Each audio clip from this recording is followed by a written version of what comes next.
ಈಗ ಇಲ್ಲಿಂದ ಚೆಕ್ಔಟ್ ಮಾಡಿಕೊಂಡು ಸಾಲ್ಸ್ಬರ್ಗ್ ಸಿಟಿ ರೌಂಡ್ಸ್ ಹೊಡಿಬೇಕು.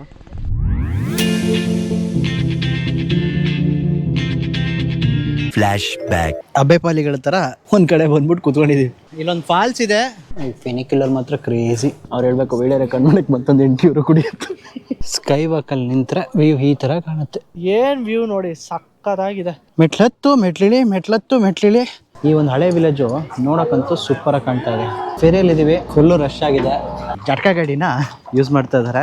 ಸಿಕ್ಕಾಪಟ್ಟೆ ದೊಡ್ಡದು. ಯುರೋಪಲ್ಲಿ ನಂಗೆ ಇಷ್ಟ ಆಗೋ ಒಂದೇ ಒಂದು ವಿಷಯ ಅಂತ ಹೇಳಿದ್ರೆ ಈ ಕುಡಿಯೋ ನೀರು. ಲ್ಯಾಂಡ್ಸ್ಕೇಪ್ಗಳು ಇಷ್ಟ ಆಗುತ್ತೆ. ಅದೇ ಈ ಹಿಸ್ಟಾರಿಕಲ್ ಪ್ಲೇಸಸ್ ಆರ್ಕಿಟೆಕ್ಚರ್ ಇದೆಯಲ್ಲ, ಅದು ನನಗೆ ಪರ್ಸನಲಿ ಇಷ್ಟ ಆಗ್ತಿಲ್ಲ.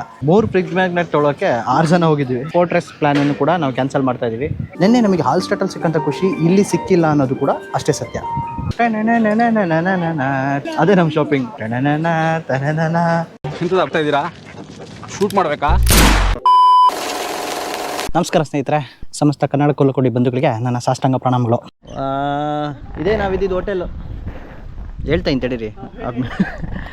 ಇದೇ ನಾವಿದ್ದಿದ್ದು ಹೋಟೆಲ್ಲು. ರಾತ್ರಿ ಲೇಟಾಗಿತ್ತು ಬರೋದು, ಹಾಗೆ ಮಲ್ಕೊಂಡಾಗ ತಕ್ಷಣ ಒಳ್ಳೆ ನಿದ್ದೆ.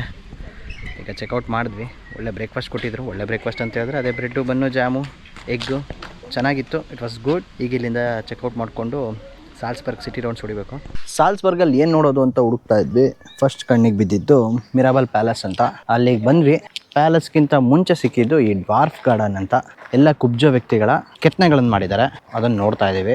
ಅಂತ ಏನು ತುಂಬ ವಿಶಿಷ್ಟವಾಗಿದೆ, ಅಟ್ರಾಕ್ಟಿವ್ ಆಗಿದೆ ಅಂತ ಏನಿಲ್ಲ. ಓಕೆ, ಬಂದಾಗ ನೋಡೋಕೆ ಒಂಚೂರು ಚೆನ್ನಾಗಿ ಕಾಣ್ತಾ ಇದೆ. ಈ ಯುರೋಪಲ್ಲಿ ನಮಗೆ ಈ ಪ್ಲೇಸಸ್ಗಳು ಅಂತ ಹೇಳಿದ್ರೆ ಲ್ಯಾಂಡ್ಸ್ಕೇಪ್ಗಳು ಇಷ್ಟ ಆಗುತ್ತೆ. ಅದೇ ಈ ಹಿಸ್ಟಾರಿಕಲ್ ಪ್ಲೇಸಸ್ ಆರ್ಕಿಟೆಕ್ಚರ್ ಇದೆಯಲ್ಲ, ಅದು ನನಗೆ ಪರ್ಸನಲಿ ಇಷ್ಟ ಆಗ್ತಿಲ್ಲ. ಇದಕ್ಕಿಂತ ನಮ್ಮ ಇಂಡಿಯಾದಲ್ಲಿ, ಕರ್ನಾಟಕದಲ್ಲಿ ಸಾಕಷ್ಟು ಆರ್ಕಿಟೆಕ್ಚರಲ್ ಜಾಗಗಳೇನಿದೆ ತುಂಬ ಚೆನ್ನಾಗಿದೆ. ಅಷ್ಟೊಂದೇನು ಅಟ್ರಾಕ್ಟಿವ್ ಆಗಿಲ್ಲ. ಅದರಲ್ಲೂ ಮಾಡರ್ನೈಸ್ ಇರುತ್ತೆ. ಅಂದರೆ ಲೈಕ್ ನೀವು ನೋಡ್ಬೋದು, ಈ ಒಂದು ಮಿರಾಬಲ್ ಪ್ಯಾಲೇಸಲ್ಲಿ ಫೌಂಟೈನ್ ಮಾಡ್ಬಿಟ್ಟು ಒಂಚೂರು ಜನಗಳನ್ನ ಅಟ್ರಾಕ್ಟ್ ಮಾಡೋಕೆ ಮಾಡ್ಯಾರೆ. ಈ ಫೌಂಟೈನ್ ನೋಡೋದಕ್ಕೆ ಅಷ್ಟೊಂದೇನು ವರ್ತ್ ಅಲ್ಲ ಅಂತ ನನ್ನ ಅಭಿಪ್ರಾಯ, ಪರ್ಸ್ನಲ್ ಒಪಿನಿಯನ್ ಇದು. ಅದು ಬಿಟ್ಟರೆ ಈ ಪ್ಯಾಲೇಸ್ ಅನ್ನೋದು ನೀವು ನೋಡ್ಬೋದು, ಒಂದು ಮಾಮೂಲಿ ಚಿಕ್ಕ ಬಿಲ್ಡಿಂಗ್ ಆ ಹಿಂದೆ ಕಾಣಿಸ್ತಿದೆಯಲ್ಲ, ಅದೇ ಪ್ಯಾಲೇಸು. ಸೊ ಹಾಗಾಗಿ ಅಂತ ಏನು ಅಟ್ರಾಕ್ಟಿವ್ ಪ್ಲೇಸ್ ಇದೇನಲ್ಲ. ನೀವು ಸಾಲ್ಸ್ಬರ್ಗ್ ಸಿಟಿ ಕವರ್ ಮಾಡ್ಬೇಕಾದ್ರೆ ಇದೊಂದು ಪ್ಲೇಸ್ ಅಂತ ಕನ್ಸಿಡರ್ ಮಾಡ್ಕೊಂಡು ಕವರ್ ಮಾಡ್ಬೋದೇ ಹೊರತು ಇದಕ್ಕಂತ ಡೆಡಿಕೇಟೆಡ್ ಆಗಿ ಬರೋಂಥದ್ದಾಗಲಿ, ಇದನ್ನ ನೋಡೋಕ್ಕಂತ ಡೆಡಿಕೇಟೆಡ್ ಆಗಿ ಇಲ್ಲಿರೋದಾಗಲಿ ವರ್ತಲ್ಲ. ಮಿರಾಬೆಲ್ ಪ್ಯಾಲೇಸ್ ನೋಡಿದ ತಕ್ಷಣ ಇಲ್ಲೊಂದು ಕೆಥಾಡ್ರಲ್ ಹೋಗ್ತಾ ಇದೀವಿ. ಸೊ ಕೆಥಾಡ್ರಲ್ ನೋಡೋದಕ್ಕೆ ಹೋಗ್ಬೇಕಾದ್ರೆ ಇಲ್ಲಿ ಸ್ಟ್ರೀಟಲ್ಲಿ ಚೆನ್ನಾಗಿ ಕಾಣಿಸ್ತಾ ಇದೆ. ಆರ್ಟಿಸ್ಟಿಕ್ ಸ್ಟ್ರೀಟ್ ಅಂತ ಹೇಳ್ಬೋದು. ಹಳೆ ಕಾಲದ ಬಿಲ್ಡಿಂಗ್ಗಳು, ಆರ್ಟಿಸ್ಟಿಕ್ ವಸ್ತುಗಳು ಇಷ್ಟು ಚೆನ್ನಾಗಿ ಕಾಣಿಸ್ತಾ ಇದೆ.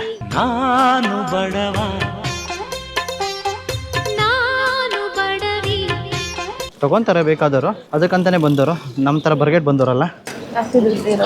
ನಾನೇ ಆ ನೋವನ್ನ ವಿಷಕಂಠನಾಗೆ ನುಂಗ್ತಾ ಇದ್ದೇನೆ ಅನ್ನೋದನ್ನ ಹೇಳಲಿಕ್ಕೆ ಬಯಸ್ತೇನೆ. ವಾವ್, ಆಕ್ಚುಲಿ ತುಂಬಾ ಚೆನ್ನಾಗಿದೆ. ಸಿಕ್ಕಾಪಟ್ಟೆ ದೊಡ್ಡದು, ವೆರಿ ನೈಸ್. ಸಿಕ್ಕಾಪಟ್ಟೆ ದೊಡ್ಡಕ್ಕಿದೆ, ಹಾಗೆ ಚೆನ್ನಾಗಿದೆ ಈ ಪ್ಲೇಸ್. ಲೈವ್ ಮ್ಯೂಸಿಕ್ ಮಾಡಿಸ್ತಾ ಇದ್ದಾರೆ.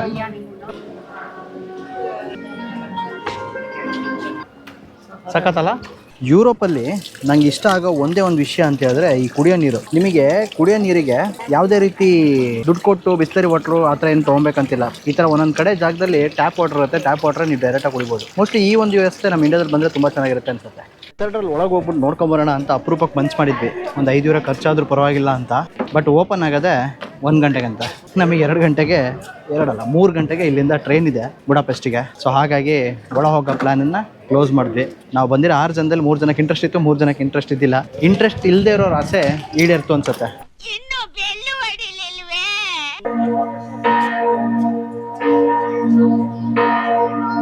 ನೆಕ್ಸ್ಟ್ ಏನಪ್ಪ ಅಂತ ಹೇಳಿದ್ರೆ ಆ ಫೋರ್ಟ್ರೆಸ್ಸು ಬ್ಯಾಕ್ ಸೈಡಲ್ಲಿ ಕಾಣ್ತಾ ಇದೆಯಲ್ಲ ಮೇಲ್ಗಡೆ, ಆ ಫೋರ್ಟ್ರೆಸ್ಸು. ಅದಕ್ಕೆ ನೀವು ಹೋಗಬೇಕು ಅಂತ ಹೇಳಿದ್ರೆ ಆಪ್ಷನ್ ಎ ಈ ಫಿನಿಕ್ಯುಲರ್. ನಾವು ನಿನ್ನೆ ಹೋಗಿದ್ವಲ್ಲ ಹಾಲ್ಸ್ಟಾಟಲ್ಲಿ ಫಿನಿಕ್ಯುಲರ್, ಸೇಮ್ ಫಿನಿಕ್ಯುಲರ್ ಇದೆ. ಆ ಫಿನಿಕ್ಯುಲರಲ್ಲಿ ಹೋದರೆ ಮೇಲ್ಗಡೆ ಹೋಗಿ ತಲುಪ್ತೀವಿ, ಅಲ್ಲಿ ಹೋಗ್ಬೇಕು. ಆ ಫಿನಿಕ್ಯುಲರ್ ಪ್ರೈಸ್ ಬಂದ್ಬಿಟ್ಟು ನೆನ್ನೆ ಅಷ್ಟು ವರ್ತ್ ಆಗಿಲ್ಲ. ಅಂದರೆ ಇದ್ರದ್ದು ಡಿಸ್ಟೆನ್ಸು ಶಾರ್ಟ್ ಆಗಿದೆ. ಪ್ಲಸ್ ಅದು ಹೋದ್ಮೇಲೂ ಅಂಥದ್ದೇನು ನೋಡೋಂಥದ್ದೇನಿಲ್ಲ. ಒಂದು ಓಲ್ಡ್ ಕೋಟೆ ಅಂದ್ಕೊಂಡು ನಾವು ಹೋಗ್ತಾ ಇಲ್ಲ. ಬಟ್ ಈ ಫಿನಿಕ್ಯುಲರ್ ಎಕ್ಸ್ಪೀರಿಯನ್ಸನ್ನು ನಾನು ನಿಮ್ಗೆ ಆಲ್ರೆಡಿ ತೋರಿಸಿದ್ದೀನಿ, ಹೇಳಿದ್ದೀನಿ ಕೂಡ. ಹಾಗಾಗಿ ಫೋರ್ಟ್ರೆಸ್ ಪ್ಲ್ಯಾನನ್ನು ಕೂಡ ನಾವು ಕ್ಯಾನ್ಸಲ್ ಮಾಡ್ತಾ ಇದ್ದೀವಿ. ಅದೇ ಹೇಳಿದ್ನಲ್ಲ, ನಮ್ಗೆ ಆರ್ಕಿಟೆಕ್ಚರ್ದು ಅಂತ ಬಂದಾಗ ಅಷ್ಟಾಗಿ ಅಟ್ರಾಕ್ಟ್ ಮಾಡೋದಿಲ್ಲ, ಎಸ್ಪೆಷಲಿ ನಮ್ಮಂಥ ಇಂಡಿಯನ್ಸಿಗೆ. ಅಂದರೆ ಇದಕ್ಕಿಂತ ಒಳ್ಳೆ ಆರ್ಕಿಟೆಕ್ಚರ್, ಒಳ್ಳೆ ಕೋಟೆಗಳನ್ನು ನಾವು ನೋಡ್ಬಿಟ್ಟಿರ್ತೀವಲ್ಲ, ಆ ಒಂದು ರೀಸನಿಂದ. Option B. I choose B. ಇದೇನಪ್ಪ ಬೇರೆ ಲುಕ್ಕಲ್ಲಿ ನಿಮ್ಮ ಆದಿ ಕಾಣಿಸ್ತಾ ಇದ್ದೇನೆ ಅಂತ ಅನ್ಕೊಂಬಿಡೆ. ಕಾರಣ ಬಂದ್ಬಿಟ್ಟು ನಿನ್ನೆ ಹೊಸ ಟ್ರಿಮ್ಮರಲ್ಲಿ ಮಾಡ್ಕೊತಾ ಇರಬೇಕಾದ್ರೆ ಏನೋ ಸ್ವಲ್ಪ ಡಿಫ್ರೆಂಟಾಗಿ ಮಾಡೋಣ ಅಂತ ಟ್ರೈ ಮಾಡ್ತಾ ಇದ್ದೆ, ಲೈಟಾಗಿ ತಕ್ಕೊಳ್ಳೋಣ ಅಂತ. ಅದು ಒಂದು ಅನ್ಫಾರ್ಚುನೇಟ್ಲಿ ಏನಾಯಿತು ಅಂತಂದರೆ ಸ್ವಲ್ಪ ಒಂದು ಕಡೆ ಕಮ್ಮಿ ಆಗ್ಬಿಡ್ತು. ಅದನ್ನ ಮ್ಯಾಚ್ ಮಾಡೋಕ್ಕೆ ಇನ್ನೊಂದು ಕಡೆ ತಗೊಂಡೆ, ಅದನ್ನ ಮ್ಯಾಚ್ ಮಾಡೋಕ್ಕೆ ಮತ್ತೊಂದು ಕಡೆ ತಗೊಂಡೆ. ಹಾಗೆ ಮಾಡ್ತಾ ಮಾಡ್ತಾ ಝೀರೋ ಆಗ್ಬಿಡ್ತದೋ. ಚೆನ್ನಾಗಿ ಕಾಣ್ತಾ ಇಲ್ಲ ನಂಗೆ ಗೊತ್ತು. ಇನ್ನೊಂದು ವಾರಗಳ ಕಾಲ ಈ ನನ್ನ ಮುಖನ ಮುಚ್ಕೊಂಡೆ ಓಡಾಡ್ಬೇಕು ಅನ್ಸುತ್ತೆ. ಬನ್ನಿ ಚೂರು ಶಾಪಿಂಗ್ ಮಾಡ್ಕೊಂಬರೋಣ. ಏನು ತಗೊಂತಾರೆ ನೋಡೋಣ ನಮ್ಮ ಸಂಗಡಿಗರು. ಭಗವಂತ, ಇವತ್ತು ನನ್ನ ಅಂಗಡಿಗೆ ತುಂಬ ವ್ಯಾಪಾರ ಆಗೋಗಿ ಮಾಡು.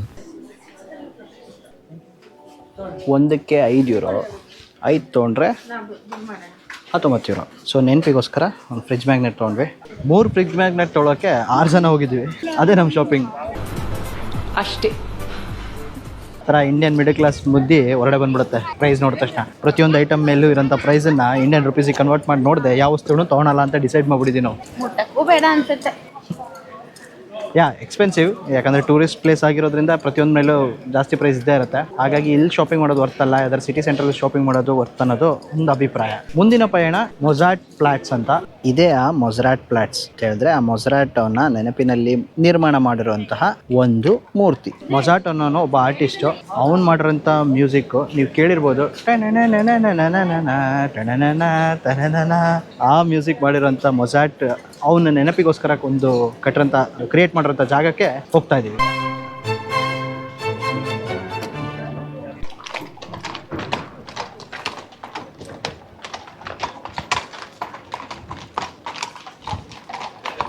ಹಿಸ್ಟಾರಿಕಲ್ ಪ್ಲೇಸ್ ಆಗಿರೋದ್ರಿಂದ ಇನ್ನ ಜಟ್ಕಾ ಗಾಡಿನ ಯೂಸ್ ಮಾಡ್ತಾ ಇದ್ದಾರೆ. ಅದನ್ನ ಇನ್ನ ಯೂಸ್ ಮಾಡ್ತಿರೋದು, ಅದನ್ನ ಮೇಂಟೈನ್ ಮಾಡ್ತಿರೋದು ಒಂದು ಖುಷಿ ವಿಚಾರ ಅಲ್ವಾ. ನಾವೆಲ್ಲೋ ಬಂದ್ಬಿಟ್ಟಿದೀವಿ, ಈಗ ನಾವೆಲ್ಲೋ ಮುಂದೆ ಹೊರತಿದ್ದೀವಿ ಅಂತ ಅನ್ಕೊಂಡು ನಾವೆಲ್ಲ ಮರ್ತ್ಬಿಟ್ಟಿದ್ದೀವಿ. ಬಟ್ ಸ್ಟಿಲ್ ಜನಗಳಿಗೆ ಅದ್ರದ್ದು ಅರಿವು ಮೂಡಿಸ್ಬೇಕು, ಅದ್ರ ಬಗ್ಗೆ ತಿಳಿಸ್ಬೇಕು ಅಂತ ಇನ್ನ ಯೂಸ್ ಮಾಡ್ತಿರೋದು ಒಂಥರ ನೋಟೇಬಲ್ ವಿಷಯ. ಎಲ್ಲರಿಗೂ ಅನ್ಸ್ಬೋದು ಏನಪ್ಪ ಇದು ಹೋದಲ್ಲೆಲ್ಲ ಇವರು ಒಳಗೆ ಹೋಗೋದಿಲ್ಲ ಹಂಗೆ ಹೋಗ್ತಾರೆ ಅಂತ.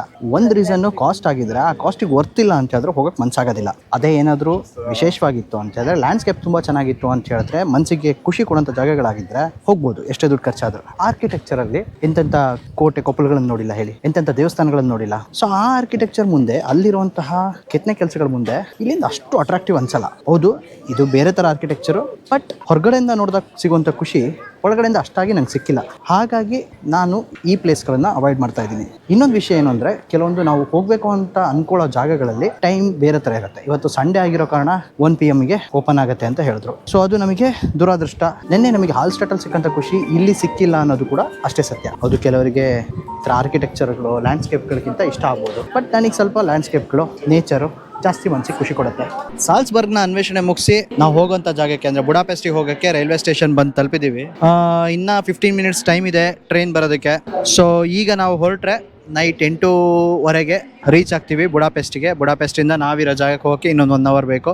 ಸೊ ಇದು ನನ್ನ ಕಡೆಯಿಂದ ಹಾಲ್ಸ್ಟಾಟು ಮತ್ತು ಸಾಲ್ಸ್ಬರ್ಗ್ನ ವ್ಲಾಗ್. ನಿಮಗೆಲ್ಲ ಇಷ್ಟ ಆಗಿರುತ್ತೆ ಅಂತ ಅಂದ್ಕೊಂಡಿದ್ದೀನಿ. ವಿಡಿಯೋ ಇಷ್ಟ ಆಗಿದ್ರೆ ಲೈಕ್ ಮಾಡಿ, ಕಮೆಂಟ್ ಮಾಡಿ, ಶೇರ್ ಮಾಡೋದನ್ನು ಮರಿಬೇಡಿ. ಇನ್ನೂ ಸಬ್ಸ್ಕ್ರೈಬ್ ಮಾಡಿಲ್ಲ ಅಂತ ಹೇಳಿದ್ರೆ ದಯವಿಟ್ಟು ಸಬ್ಸ್ಕ್ರೈಬ್ ಮಾಡಿ. ನಿಮ್ಮ ಸಪೋರ್ಟ್ ಮುಂದುವರಿಯಲಿ. ಇಷ್ಟು ಹೇಳ್ತಾ ಈ ವಿಡಿಯೋನ ಇಲ್ಲಿ ಮುಗಿಸ್ತಾ ಇದ್ದೀನಿ. ನಗ್ತಾ ಇರಿ, ನಗಿಸ್ತಾ ಇರಿ. ಮತ್ತೆ ಭೇಟಿಯಾಗೋಣ.